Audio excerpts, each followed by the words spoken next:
Muy buenas tardes, queridos amigos. Hoy estamos de lujo.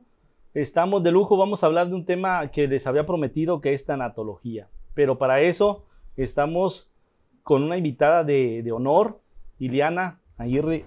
Mil gracias por acompañarnos, Ileana. Es importante su presencia con nosotros porque vamos a hablar de un tema que es poco abordado, es poco comentado en la sociedad, que es la tanatología. Pero para empezar a hablar de tanatología, antes quiero agradecer a todo el equipo del doctor César González que hace posible todo esto, esta maravilla. Realmente agradecidos con el alma. A mi apreciado Raimundo, gracias por detrás de cámaras estar moviendo la cámara 1, 2 y 3. Gracias Stephanie Gaspar porque también está 24/7 con todos los temas del doctor César González. Jonathan Ruiz, gracias mi apreciado Jonathan, porque él es el experto en todas las plataformas, mueve todas las plataformas y nos apoya con todos los comentarios. Y también quiero agradecerle pues a usted, Ileana Aguirre, gracias por estar con nosotros. Hoy no se van a arrepentir de estar viéndonos, de estar escuchándonos, de este tema tan agradable, tan necesario, más que nada, más necesario para el área de médica, área de salud, para la sociedad en general, hablar del tema de tanatología. Pero para hablar de tanatología quiero presentar a Ileana Aguirre. Ileana, cuéntanos su formación académica. Bueno, muchas gracias por la invitación. La verdad es un gusto y un placer que me brindan este espacio para poder hablar de estos temas que la verdad, como tú mencionas, es muy importante que la sociedad se informe y conozca. Bueno, mi primera carrera es licenciada en Ciencias de la Educación, con especialidad en Educación Media Superior y formación en el área de Humanidades. Mi segunda carrera es licenciada en Psicología, con especialidad en el área de la tanatología. Ahí, pues ya son varias las áreas que me he estado desarrollando y he estado aprendiendo cada vez más. Entre ellas está la tanatología en el área de oncología, que es la psico-oncología, acompañar a la familia y al paciente que es detectado con cáncer y que va durante ese tratamiento, pues, ciertos deterioros físicos, emocionales, y que necesita este acompañamiento de un especialista, y también a la familia, que son lo que se llamamos nosotros cuidados paliativos, que también ocupan este apoyo de un tanatólogo.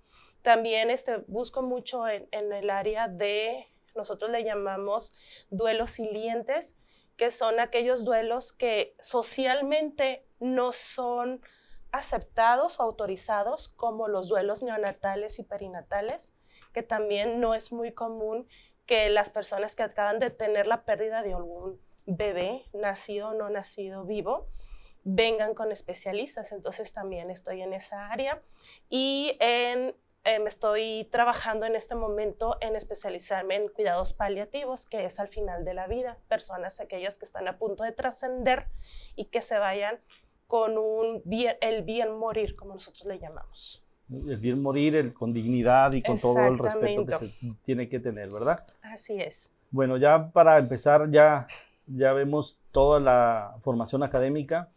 Tiene que ser una persona experta, por eso yo decía la entrevista anterior que íbamos a traer a la experta para que nos hable de este tema tan necesario para toda la sociedad.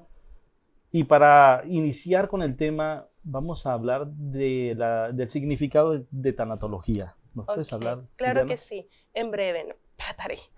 Bueno, la tanatología en sus inicios empezó con el área de las personas forenses, aquellas personas que al estar, por ejemplo, presenciando un crimen o algo así, las personas se especializaban en esa área. Lo que viene siendo lo médico, por así mencionarlos, ¿no? Después empezaron a dar cuenta que no solamente dentro de la muerte, pues había ciertas etapas que nosotros les llamamos etapas del duelo, por Elizabeth Clunier-Ross, que es una de las pioneras del área de la tanatología. Entonces, Elizabeth Clunier-Ross empezó a trabajar con las emociones de los pacientes que estaban a punto de morir y se dio cuenta que era tan necesario que tanto psicólogos o personal de la salud se especializara en esta área. La tanatología en sí es el acompañamiento a la persona que está a punto de trascender o a la familia para este proceso del duelo. ¿Qué tipo de etapas nos mencionamos? Así brevemente está la etapa del shock o la etapa que nosotros también llamamos que es negación, la ira o el enojo, la depresión, la negociación y la aceptación o resignificación. Entonces, la tanatología como profesionistas es este acompañamiento a las personas que pasan por todas estas etapas, que no es lineal, que van brincando paso a paso hasta llegar a una resignificación. No aceptación, sino resignificar. ¿En qué sentido? Este dolor lo cambio, lo modifico a un agradecimiento al tiempo que estuvo esta persona conmigo, a la persona, a Dios, a la vida, según tu creencia, y sobrevivo esta vida siendo feliz en honor a esa persona que ya no está físicamente conmigo. Sí. Entonces, como vemos, tanatología pues es muy importante. Yo había pues leído lo que es en teoría lo que es tanatología, tanatos, muerte, logía, estudio de la muerte, con todas sus variantes y con todas las especializaciones que ha tenido, con varios personajes como lo que acaba de comentar. Nosotros vemos en el área médica esas fases, definitivamente. Las vemos, y lo digo en lo particular en la cuestión de la donación de órganos, cuando hay muerte encefálica, que es la muerte cerebral. Así es. Pues lo vemos con las personas, con la familia, que uno como médico o coordinador médico de donación de órganos se acerca primero a dar el diagnóstico de muerte. Ajá. Muerte cerebral es igual sinónimo a muerte, a pérdida de la vida, y que está viviendo en forma artificial a través de un ventilador mecánico, con medicamentos que hacen que el corazón esté latiendo, pero pues ya está muerto la persona. Entonces, hacer las preguntas incómodas en ese momento difícil es duro, y pasamos por esos duelos, por esos momentos emocionales que la familia lleva, que es el estado primero de ira, de negación. Dicen, no puede ser posible que mi familiar está ahí, el electrocardiograma está ahí, el corazón quiere decir que está vivo, yo veo que le hace el pulmón así, el tórax, sí, pero no aceptan que es mecánicamente la persona que está viviendo en forma artificial, y después ya vienen las diferentes otras fases, hasta que ya después de 24 horas, porque esto no puede demorar mucho tiempo. Exactamente. Es cuando ya aceptan la donación, y es la dignificación, la resignación, o ¿cómo le llamó hace un momento? Yo le puse resignificación. Ajá.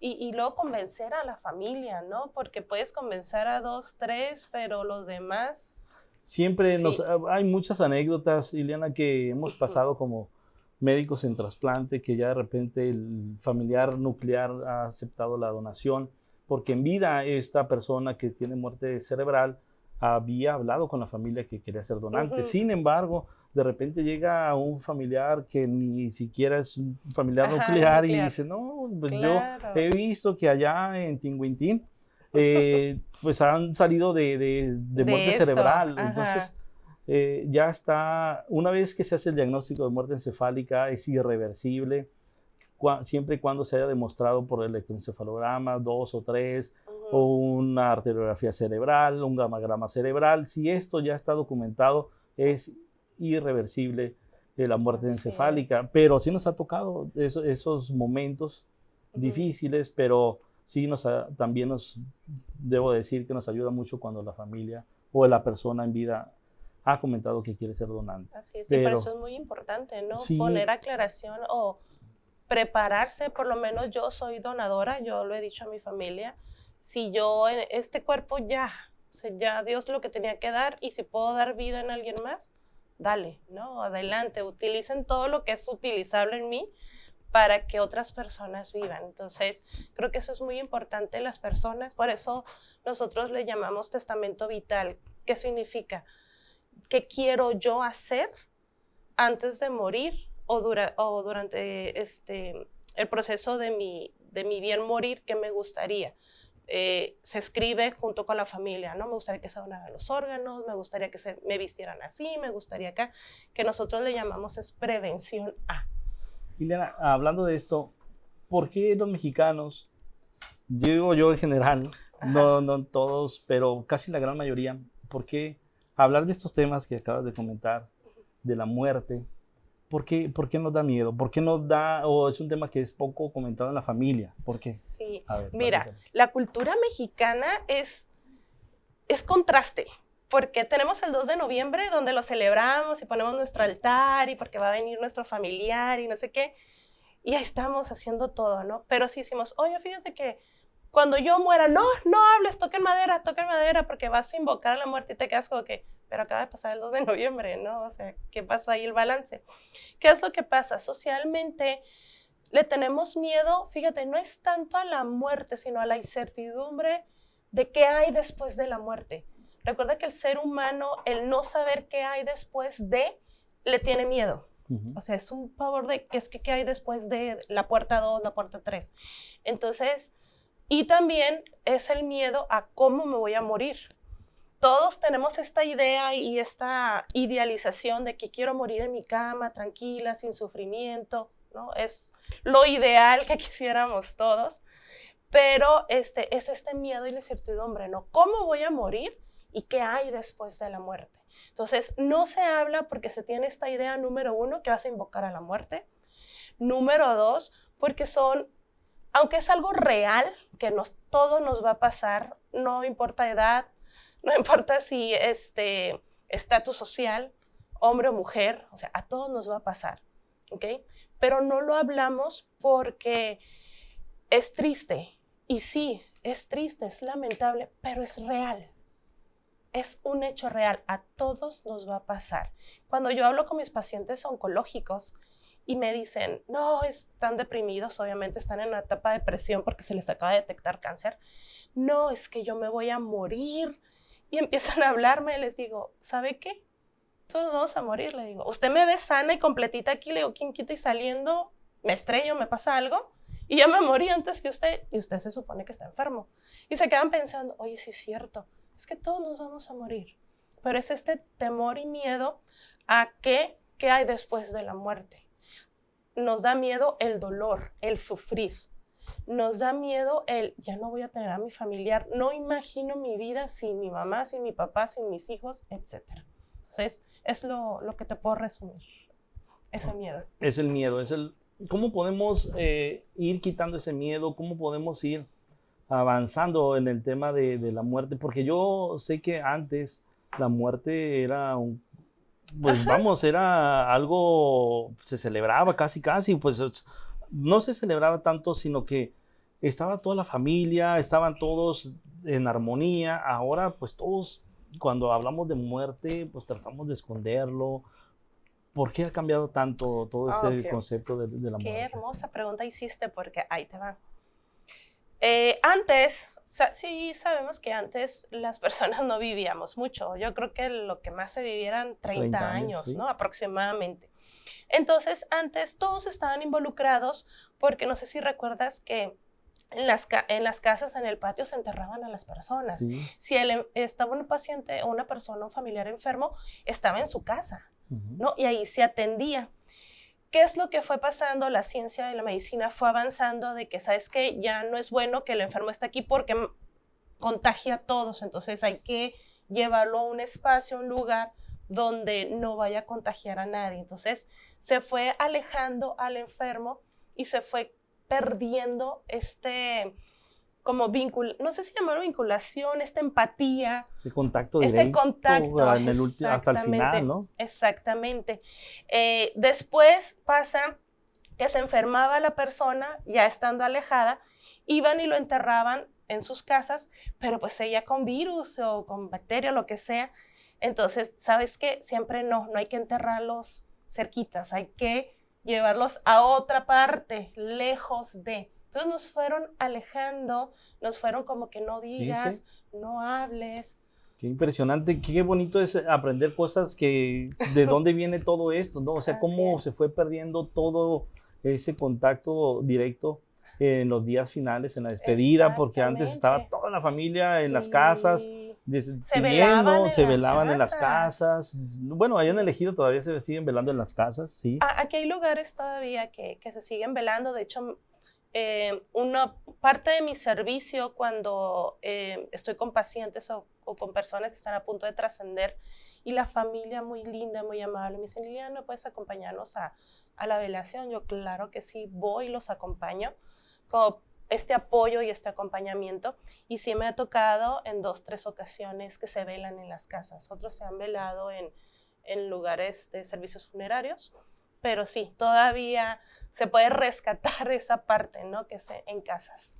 Sí, pero ¿cómo se ha perdido todo eso? ¿Cómo la misma, pues la cuestión de salubridad Sí, sí, sí, sí. de esas cuestiones de infecciones y contaminación, salubridad, pues higiene, entre comillas, Exactamente. pues nos fue alejando, nos fue haciendo más fríos en esa despedida que Esa es la palabra, nos va haciendo fríos. fríos y por eso pues yo siento que refuerza lo que has comentado, que se ha perdido lo que es el hablar más de la muerte, los Exactamente. miedos que hay, los tabús que hay, Ajá. y No le digas a los niños no les porque... digas exactamente, a ver, háblanos de Y eso. cuando antes los niños eran parte también de esto, o sea, los niños podrían estar ahí en la velación porque antes no había cajas, o sea, antes la persona se En la velaba cama. en la cama, en la mesa, en una tabla, y los niños ahí llegaban y miraban a la persona, ¿no? Ahora poco a poco pues se fue alejando de no lleves a los niños a la funeraria, de hecho hasta las funerarias ponen no niños, Sí. no le digas, y han venido conmigo, Ileana, ¿cómo le digo? ¿Cómo le hablo? ¿Cómo le comento que su mamá, su abuelita se ha muerto, ¿no? Yo no trabajo con niños, pero estoy en un equipo hermosísimo y bellísimo de la Asociación de Tanatología de Mexicali, que trabajamos en áreas, cada quien en su especialidad. Tenemos de persona especializada en niños, en adolescentes, en personas adultas mayores y jóvenes. Entonces, el hecho de hablarle a los niños con la verdad, pero a su nivel, es muy importante. Decirle que, ¿sabes qué? Pues tu mamá ya no está con nosotros, ha trascendido, ha muerto, y el niño te va a hacer una serie de preguntas. ¿Qué es la muerte? ¿Qué es esto? Tú ya le vas a ir explicando poco a poco. Para eso está la tanatóloga, que la verdad la quiero, la admiro muchísimo, que te da las herramientas para cómo hablarle a los niños, especialmente con cuentos. Hay muchos cuentos tanatológicos infantiles donde le vas explicando al pequeño paso a paso sobre esto de la muerte, la trascendencia, y obviamente conforme vayan creciendo, ellos van a ir pues adquiriendo sus propios conocimientos, pero yo creo que el primer impacto de un niño a la muerte es la muerte de su mascota, que no les dejamos procesar ese duelo y que rápido, ay, te compro otro perrito o te compro otro, y no permitimos al niño que ya sabes que va a pasar por las etapas, deja que se despida de su mascota y ya después él te dirá en su momento, quiero otra. Pero si les detenemos mucho, a partir de ahí la persona ya le teme a la muerte, desde la niñez, cuando antes era común. Sí. Entonces, ahorita hablando de la pérdida de la mascota en los niños, hablamos también del duelo, de cómo sobrellevar el duelo en los niños y en los adultos. Ahora, el duelo, pues se puede presentar hasta, bueno, pérdida de la mascota, pérdida del trabajo, pérdida de una Sí, relación.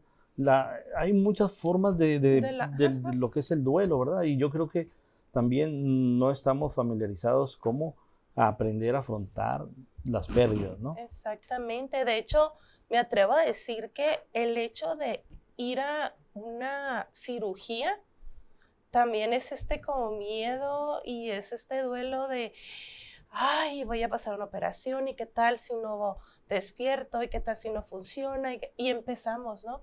Y muchos no lo creen, pero eso también es una pérdida de una u otra forma, porque es la pérdida, y muchas personas me lo han dicho, es que tengo miedo a no ser la misma persona.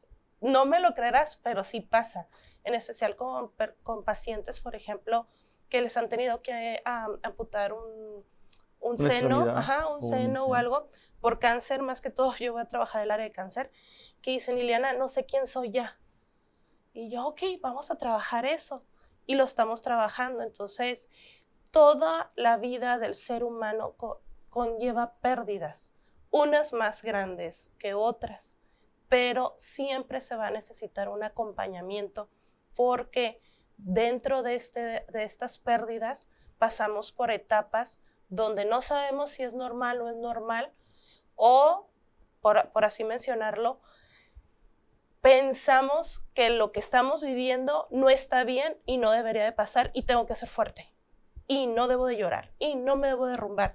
Cuando te quedas, no, a ver, nadie te ha dado ese papel, o sea, si Claro. quieres llorar, llora, si quieres enojarte, enójate, si tienes ganas de salir corriendo, sal corriendo, no pasa nada, pero la sociedad es, no llores, no, tú eres el hombre o la mujer Tú eres ahora. el pilar, tú eres, ¿verdad? Exactamente. Y no, y hay que aflorar todos esos sentimientos, todas esas emociones, yo creo que es parte del duelo. Sí. Hablando de duelo pues, y pérdidas de la salud con respecto a los pacientes con una enfermedad renal crónica que requieren de diálisis o hemodiálisis, Sí. yo estoy convencido que son personas que requieren el apoyo psicológico de personas expertas en tanatología. Si bien es cierto, es una enfermedad crónica terminal, desde hacer el diagnóstico, bueno, me voy más atrás todavía. Los médicos no llevamos una asignatura de tanatología y por ende, nosotros para poder dar un diagnóstico de este tipo, cáncer o una enfermedad renal crónica terminal, cualquier enfermedad terminal, ni siquiera tenemos el tacto, la sensibilidad y la empatía para poder emitir ese diagnóstico. Y uno lo va aprendiendo en el camino día a día cuando ve al médico adscrito de base en el hospital, cómo habla con la familia y habla de que el paciente pues o tiene cáncer o ya falleció. Y en muchas de las ocasiones, digo en experiencia propia, me ha tocado ver que el diagnóstico se lo dan así tajante y frío y cortante. Entonces la familia se queda en shock, no saben qué es que el cáncer. Bueno, para hablar de cáncer pues es impactante, ¿no? Pero una enfermedad renal crónica terminal, antes llamada insuficiencia renal crónica, pues de qué me está hablando. Y hay son pocas las palabras que se mencionan y ya dejan al interno con la familia, pero no dan más explicaciones. Digo, no tenemos esa formación. Mis maestros yo creo que no la tuvieron, por eso actúan así. Pero uno pues ya va tomando lo bueno y lo malo de cada maestro. Nosotros tuvimos la bendición de contar con un maestrazo que fue nuestro papá, que fue médico general. Y yo aprendí mucho de él, de cómo hablaba de la muerte con los familiares. Nos tocó vivir de épocas de detectar la muerte desde niños con él. Wow. Entonces enfrentamos la muerte desde muy pequeños y ver al paciente o la persona en el Sherlong o en la mesa de exploración, que estaba el consultorio en la casa, pues prácticamente duraba ahí el cadáver hasta que llegaba CEMEFO, o en ocasiones, hubo una ocasión que dejaron unos gemelitos, los ataúd, y los dejaron en la casa y mi papá los puso en la mesa, de la mesa del comedor, y nosotros dormíamos en la sala y estaban los dos, parecían dos pastelitos, pero él nos enseñó a convivir con la muerte, a que no le tuviéramos miedo y nunca tuvimos ese miedo, pero también sí le tenemos mucho respeto. Respeto y dignidad a la familia para poder emitir el diagnóstico de muerte y para poder emitir el diagnóstico de una enfermedad crónica terminal. Así es. Yo creo que es una asignatura que debe de existir en la medicina. Sí, fíjate que sí me he encontrado a doctores que, la verdad, mi respeto, especialmente en el área de las neonatales y perinatales, donde, disculpen esto que voy a decir, pero cuando llegan mis pacientes ante ese tipo de pérdida, me dicen, Iliana, no sabes, qué feo se siente cuando a veces llegan y te dicen, ay, hombre, estás joven, puedes tener otro. Dicen, me pegan en el alma. Y hay una doctora, ella no es de aquí, es de la Ciudad de México, pero ella se está especializando 100% en esto porque hay que sensibilizar a todos los médicos de que cuando es un duelo neonatal y perinatal, hay que ser empáticos. Claro. No hay que decir nada, simplemente acompañar a la familia que acaba de perder a un familiar. Y algo que a mí me encanta y me fascina y que generalmente me preguntan es, Iliana, ¿qué se dice en un funeral? Y yo nomás me río, le digo, no te preocupes, yo hice la misma pregunta cuando entré en esto de la tanatología. Y yo no se dice nada, simplemente se está. Está exactamente. Se acompaña a la persona. Yo creo que el silencio es la mejor palabras sabias que tú puedes decirle a una persona que acaba de perder a alguien. Estar con ella, abrazarla. Si tiene ganas de llorar contigo, tú quédate con esa persona, permítele que llore, permítele que exprese sus miedos, sus enojos, sus molestias. Yo generalmente cuando acompaño, vuelvo a repetir, a las familias que me permiten estar con ellas en las velaciones, en estos rituales que son muy importantes, que es la velación, yo hago 3 preguntas a los pacientes o a las familias, ¿no? Número 1, ¿ya comiste algo? Porque es muy importante, la familia a veces no come. Anda para acá, anda para allá, que no le da tiempo de comer, ¿no? ¿Ya comiste? Número 2, ¿ya descansaste algo? ¿Ya fuiste a dormir un momento? Es muy importante que la persona descanse. Y número 3, ¿qué puedo hacer por ti? O sea, yo les pregunto a ellos, entonces ya ellos me van diciendo, ¿sabes qué, Ileana? Me gustaría mucho alejarme de aquí porque quiero llorar. Los agarro, vámonos, suéltate, llora. Y yo me quedo con ellos, nomás los abrazo y permito que se desahoguen. No les contesto porque muchos llorando, ¿por qué se murió? ¿Por qué se fue? ¿Por qué mi mamá? ¿Por qué mi papá? Mira, yo callada, nomás abrazando, porque es lo mejor que podemos hacer, es acompañar a la persona. Nada de que, ay, Dios quería un angelito en el cielo y yo no. Hay muchos ángeles, ¿para qué quiere otro, no? O es que Dios así lo quiso, ¿no? Pues a lo mejor no hubiera querido, me hubiera dejado. Entonces, no, esas palabras no sirven, no van a servir y no van a confortar a nadie. Mejor acompañar solamente. Sí, qué importante para que todos los que nos están escuchando, yo creo que todos teníamos esas dudas, ¿no? ¿Qué se dice en esos momentos? Así El es. acompañamiento es fundamental, es lo más importante y pues evitar decir cosas que pues igual y en vez de ayudar, pues no son palabras que no van en esos momentos. Yo creo que es importantísimo eso. ¿Cómo podemos, Ileana, preparar a una persona que ya está en el lecho de muerte, que está en estos momentos, vamos, que ya está prácticamente en... ¿Te ha tocado que te acompañar a una persona en agonía? Fíjate que no he tenido, bueno, en ese momento no, pero sí les he comentado a la familia qué hacer en esos momentos. Para mí es muy importante 3 cosas que a veces no consideramos y no tomamos en cuenta. Número 1, que el enfermo ya sabe que se va a morir. No hay nada que ocultarle. Cuando le dicen, no, sí, vas a salir bien, vas a ver, el enfermo ya lo sabe. O sea, él ya sabe que se va a morir. Entonces, no lo engañamos. Número 2, cuando el enfermo te dice, me quiero ir a mi casa, porque ese es otro temor que tiene el enfermo. No quiere morir en un hospital, quiere estar en su casa, rodeada de familia, estar con las personas que él ama. No quiere estar rodeado de enfermeros o de máquinas, etcétera, ¿no? Porque ya sabe que se va a morir. Entonces, yo generalmente le digo mucho a la familia, escúchalo. Si él te dice que se quiere ir a su casa, que se vaya a su casa. Si él te dice, no te vayas, quédate aquí, es porque él ya sabe que ya se va a morir y te quiere contigo. Entonces, algo que yo hablo mucho con la familia es eso, escucha, pregúntale, ¿qué quieres? Entonces ya le van preguntando, ¿no? No, pues mamá o papá, ¿qué te gustaría?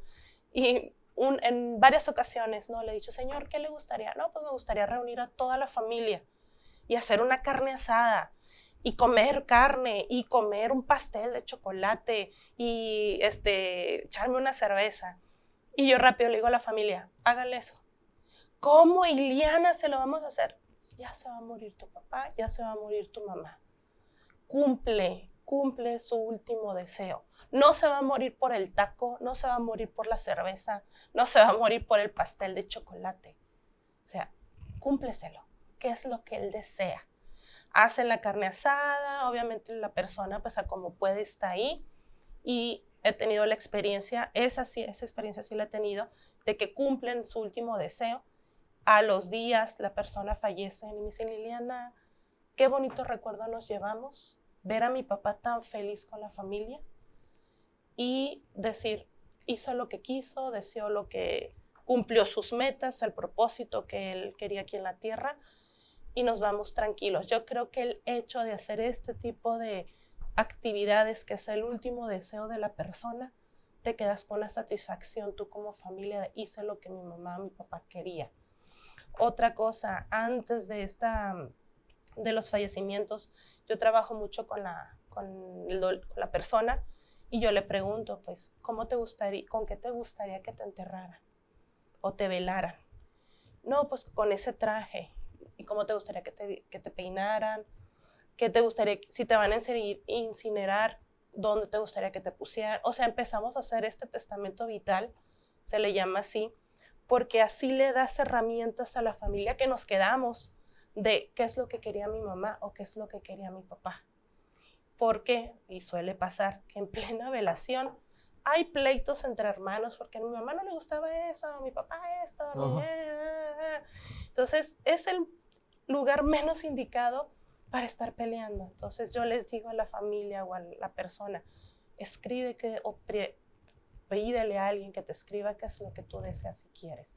En ese tipo de acompañamiento sí me he llevado, pero a las personas que están como tú mencionaste, así en agonía, que me han hablado y me dicen, ¿sabes qué, Ileana? Ya está a punto de dar su último respiro. Yo les digo, agarra perfume o un aceite con una fragancia que te gustaría recordar a tu familiar y comienza por toda su piel, por su cabecita, dale un beso, abrázala, recárgate con ella, digo, empieza a hablarle palabras bonitas, como que gracias por ser una buena mamá, gracias por ser un excelente papá, y poco a poco le dije, todo esto que tú estás pasando, obviamente te va a doler la pérdida, pero a la persona que está a punto de irse se va a ir con paz y tranquilidad, saber que hizo su trabajo, obviamente que estuvo en sus manos con amor, con entrega, que ya se puede despedir tranquilamente.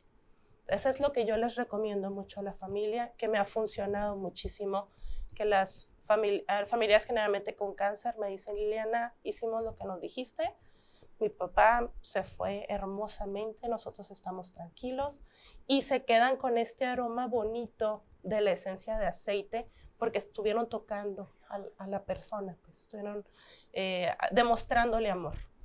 Entonces, esa es la experiencia que yo he tenido en acompañamiento. Sí, qué importante todo lo que has comentado en el tema del duelo, del acompañamiento. ¿Y qué sucede cuando hay una muerte así inesperada, que no hay momentos de preparar una familia? ¿Qué es lo que hace el especialista en tanatología para poder ya después intervenir y poder contener toda esta cuestión de las emociones? Fíjate que cuando son duelos inesperados, ya sea por un ataque, que se atropelló, un accidente, lo que sea, que no te lo esperabas, obviamente.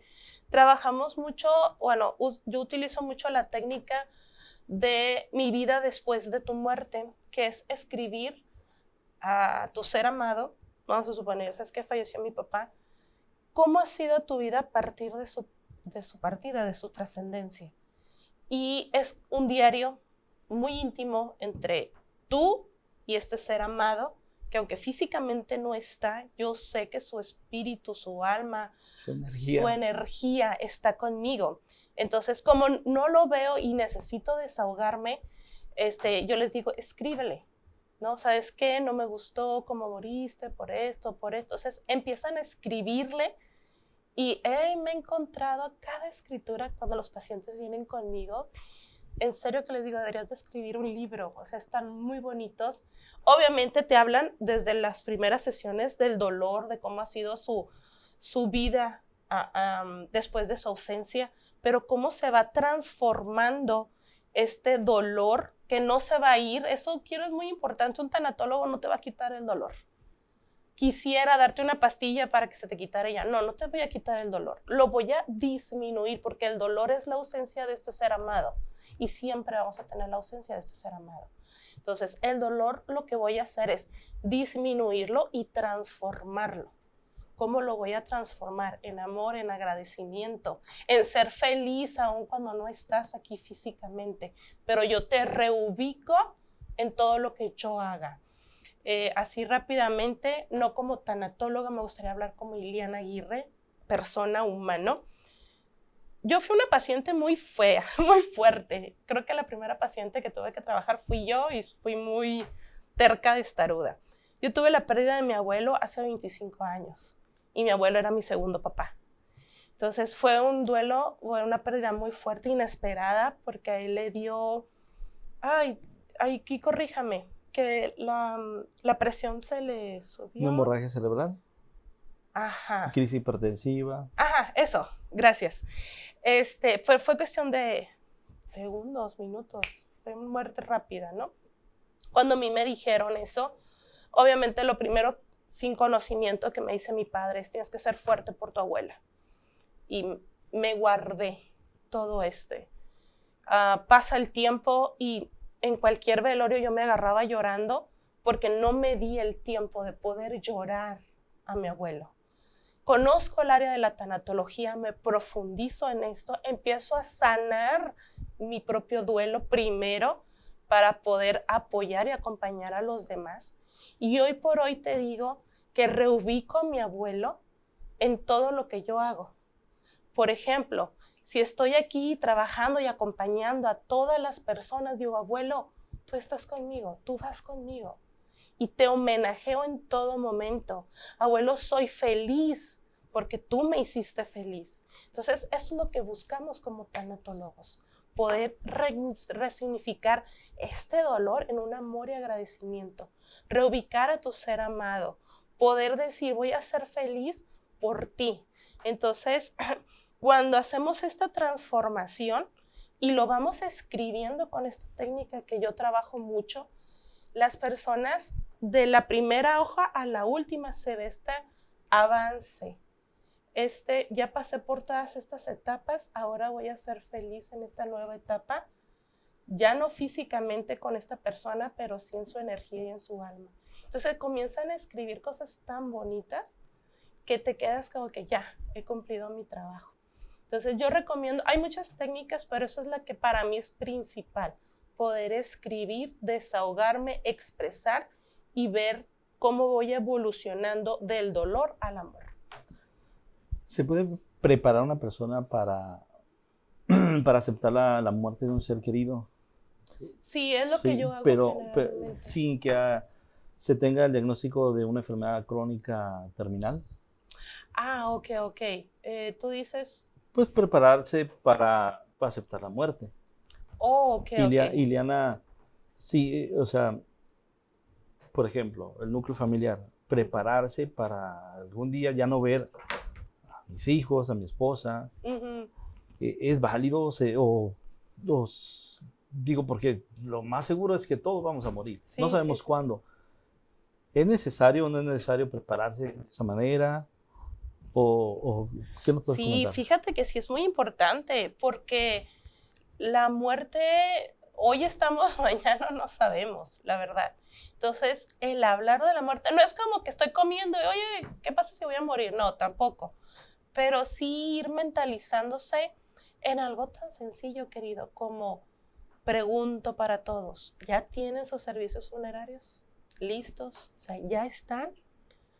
Eso, que una pregunta de que rápido, no, porque invocas a la muerte. No, es que esto no estás invocando, estás preparando para tu muerte o para la muerte de otro familiar cercano. Yo en lo personal tengo 2 hermosos hijos y mis hijos saben que algún día mamá va a morir y que mamá no es eterna y que mamá los quiere preparar para cuando ella haga falta. Mis hijos saben dónde está el folder de mi servicio funerario, dónde está mi hoja de testamento vital, a quién se la tienen que entregar. O sea, le digo: mi amor, si me pasa algo, vas a ir, se lo vas a entregar a tu papá o a tus abuelos. Mis hijos saben cómo quiero que, al momento de velación, cómo quiero que me vistan. O sea, ellos ya lo saben. Te estoy hablando de niños de 12 y 9 años. ¿Pero por qué? Porque yo me siento con ellos y les digo, ¿saben qué, mi amor? Pues la muerte es inesperada. Mis hijos me han preguntado, mamá, ¿yo también voy a morir? Sí, mi amor. Algún día, no sabemos cuándo y no sé cómo. Entonces, Ileana Aguirre está preparada para morir. Yo sí. ¿Estás preparada para ver morir a tu familia? A mi familia sí. Ok. Eso es importante. Yo creo que todos debemos estar preparados para morir. Debemos estar preparados para ver morir a la familia, y aceptarlo como un acto biológico que vamos a pasar todos. Pues como lo ha comentado en varias ocasiones, lo más seguro es la muerte, que así como naces y vives, pues tienes que morir. Entonces yo creo que es ir perdiéndole el miedo, ir aceptando este acto biológico. ¿Sí? Así es, y sobre todo disfrutar este regalo que es la vida. Eso es lo que, la vida como un último, o sea, ¿por qué no vivimos todos la vida como si fuera un regalo, como es un regalo, pero como si fuera el último, hombre? Yo por eso, Ileana, yo soy feliz, yo disfruto la vida cada momento, todo el equipo sabe cómo es el doctor César González, porque pues yo he tenido la experiencia de la pérdida de mis papás y rápido aprendí que la vida pues se va en un segundo, y que tienes que ser feliz y que tienes que disfrutarla y que tienes que perdonar y que tienes que hacer todo lo mejor de ti para poder ayudar a muchas personas,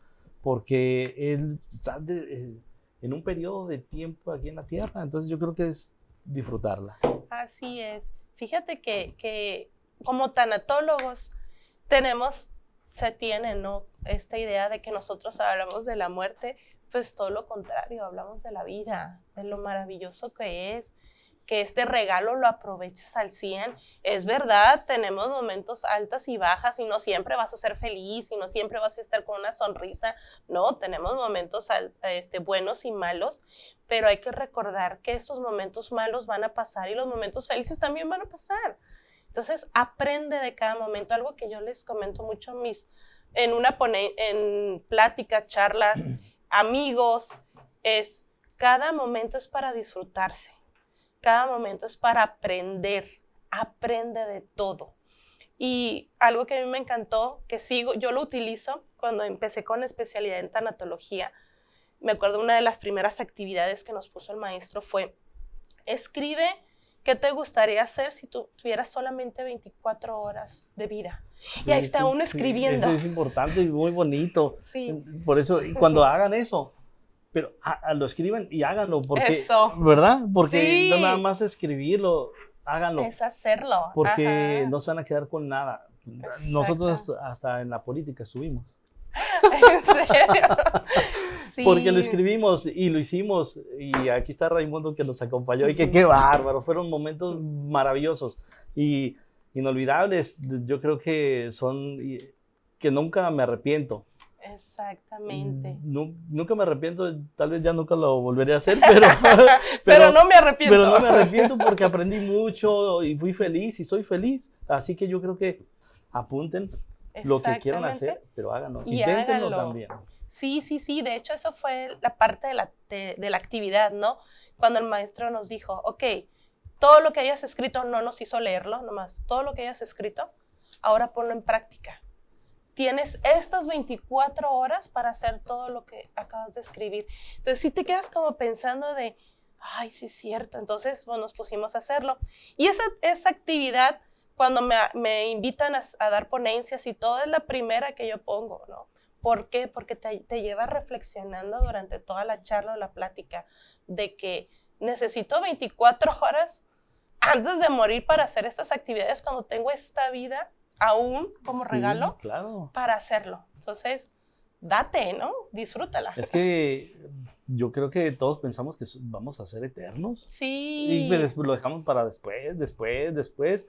Y no haces lo que escribes, lo que sueñas, no lo haces, no lo intentas porque mañana, después, no estoy preparado. Pues no, nunca vas a estar preparado, pero inténtalo. Si si está en tu corazón, pues yo creo que debes de intentar todo, todo. Exactamente. Eso yo creo que es parte de la reflexión de la vida, de la muerte, todo en conjunto. Ileana, pues ha sido maravilloso el abordar este tema, es muy amplio.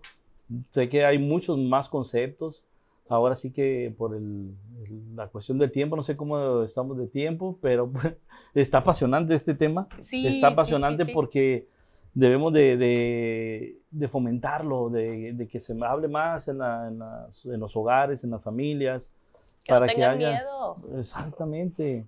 ¿Cómo cerrarías esta entrevista, mi apreciada Ileana? Pues bueno, número 1, no tengan miedo de hablar de un tema que la verdad a todos nos va a pasar, todos vamos a llegar a ese punto.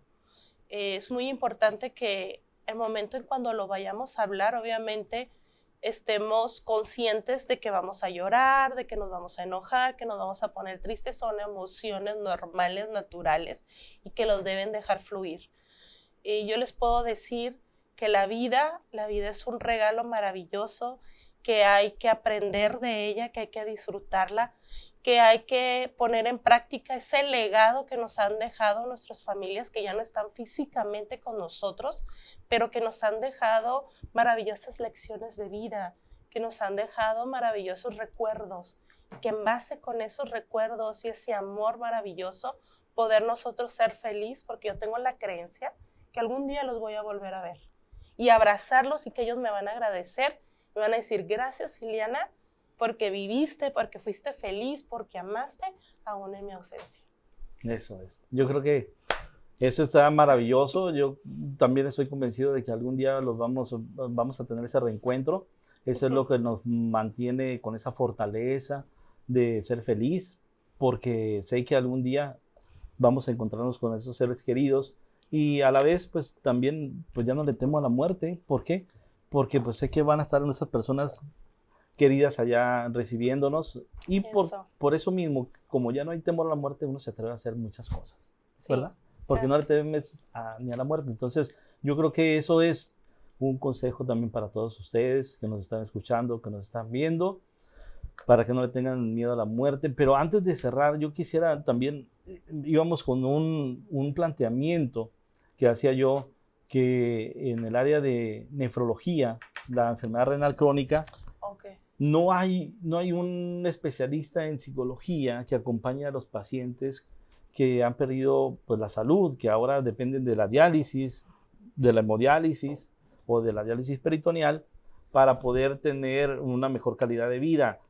Esto quiere decir que el paciente pues, ya va a depender de estar 3 horas enganchado a una máquina de hemodiálisis para tener mejor calidad de vida. Ya su vida que antes cotidiana que tenía, su actividad laboral, pues se pierde, su actividad académica también. Entonces es un duelo. Sí. Y no hay una preparación psicológica para ellos, y eso es fundamental, que haya la preparación psicológica de ese duelo, de esa pérdida de la salud. ¿Cómo que nos comentas? Fíjate que yo tuve la fortuna, estamos en noviembre, septiembre, octubre. Hace 2 meses tuve esta pérdida de este paciente. Esta pacientita le daban, corrígeme, del que se pone aquí. Diálisis peritoneal. Ajá, gracias. Bueno, a ella le tuvieron que hacer ese tipo de tratamiento, porque creo que era por problema o daño de riñón. Sí, una insuficiencia renal o sí, enfermedad ¿verdad? renal crónica. Ok, sí, corrígeme, porque esa área no es mía, ¿verdad? Bueno, entonces ella me comentaba, estoy aquí 3, 4 horas, nomás estoy toda quieta, no me puedo mover, me duele X y cosa, ¿no? Entonces yo le decía, ok, ¿qué sí puedes hacer después de? O sea, ya que se te hizo todo este tratamiento. No, pues sí puedo, por ejemplo, doblar la ropa. Un ejemplo me decía, ok, entonces vas a doblar la ropa. A lo que voy es esto. Mucha familia me mata al paciente estando vivo. Sí, definitivamente. O sea, no, que no se mueva. No, que yo le llevo a la cama el medicamento, la comida. Yo hago esto por él. Entonces le digo, me estás matando al paciente, querida. Y está vivo todavía. Sí. A lo que voy es, siempre hay que preguntarle a la persona qué sí puedes hacer y qué te puedo ayudar yo. ¿Por qué? Porque aparte de la pérdida de salud, perdió sus fuerzas, perdió su cotidianidad de actividades que hacía, ha perdido hasta la socialización porque ya no, si antes salía con amigos, trabajos y todo, ya casi nadie pues no está viendo, ¿no? Entonces digo, ¿qué sí puedes hacer y que la familia te permite hacer? ¿Para qué? Para alimentar las emociones o alimentar, por así mencionarlo, el ego de todavía tengo fuerzas para. Entonces yo les digo, bueno, en esas 3 horas, ¿qué podemos hacer en esas 3 horas? No, pues puedo, por ejemplo, esta pacientita a mí me encantaba muchísimo porque ella me decía, a mí ponme música y yo me pongo a cantar. Entonces le ponían música y ella se ponía a cantar y estaba bien contenta porque le daban este espacio para cantar. Esta pacientita también le gustaba mucho que en ese tratamiento, comunícame con mi hermana Sutanito Perenganito, y se ponía a platicar. Entonces, todo eso a ella le daba esta energía para, en esas 3 horas, pues lo voy a aprovechar para cantar, lo voy a aprovechar para platicar con mi hermana, lo voy a aprovechar para platicar con mi esposo, etcétera. Después de este tratamiento, pues voy a doblar la ropa, si puedo levantarme, me levanto y les decía, haz poquito hacia ejercicio, si quieres camina unos pasitos, pero es darle esta posibilidad al paciente que todavía no está muerto. Sí. Y que todavía está vivo, ¿no? Muy importante todo esto. También yo recuerdo un psicólogo que fue un poquito duro, pero vamos, hizo reflexionar al paciente que se quejaba mucho pues, de la hemodiálisis. Y no, que me duele la cabeza, los pies, que no lo soporto, que estoy 3 horas aquí, que muchas cuestiones negativas, ¿no? Y llegó el psicólogo y le dijo, bueno, pues si estás así, mejor quítate la vida. Ah, no, no, no, no, no. ¿Por qué no te la quitas? Bueno, porque me hace falta hacer esto. Aparte, yo sé hacer esto y necesito mil cosas que él sí podía hacer. Entonces, vamos, haz esto que te hace feliz. Y empezó a hacer y miraba lo positivo, lo bueno. Así y entonces es. fue saliendo adelante de esa depresión que tenía es de la enfermedad renal crónica. Fue un poquito fuerte, pero lo ubicó.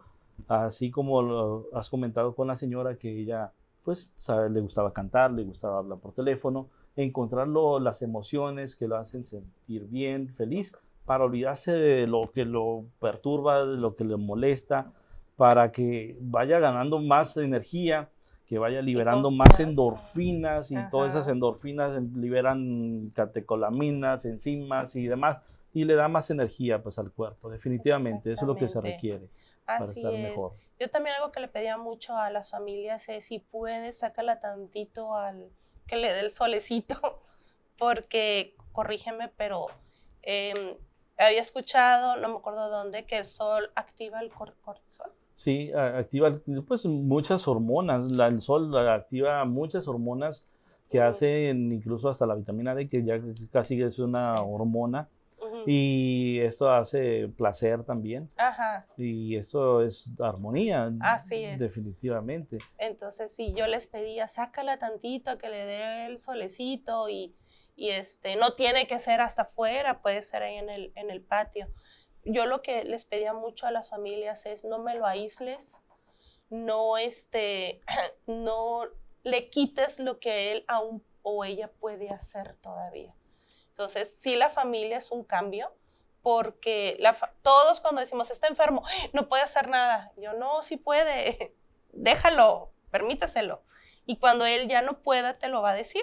Entonces, fue como esta negociación con la familia y con el paciente. Cuando tú no puedas hacer algo, dile, ¿sabes qué? Me ayudas en. Y cuando la familia le permita, no te metas, espérate hasta que él te diga. Entonces, fue un muy bonito equilibrio en estas dos familias, de que respetaran al paciente y el paciente también respetara y aceptara la ayuda de la familia. Liliana, fue encantador esta entrevista, realmente enriquecedor para todos, para mí. Hay mucha información que debemos estar comentando constantemente. Yo creo que va a haber una segunda tanda, como dicen los bailes, es una segunda entrevista con el tema de tanatología, porque es impresionante tanta información que necesitamos saber y transmitir a todas las personas. Yo quiero invitar a todas las personas que nos están escuchando y viendo que a través de las plataformas nos compartan esta información, porque es una información que debe estar en cada hogar de Mexicali, no nada más de Mexicali, sino de Baja California y más allá. Así que ahí van a aparecer las plataformas para que puedan compartir esta información de Ileana, que nos ha ayudado mucho para saber más de la muerte, de la vida. Y yo, antes de cerrar, quiero decirles que intenten y hagan en vida todo lo que sus sueños y su corazón les dicte para que sean felices, hagan feliz a su familia, a sus amigos y vivan la vida intensamente con mucho amor y mucha pasión. Y ahora sí nos despedimos con el eslogan que nos nace del corazón, que es que sin donante no hay trasplante. Donen, donen, donen.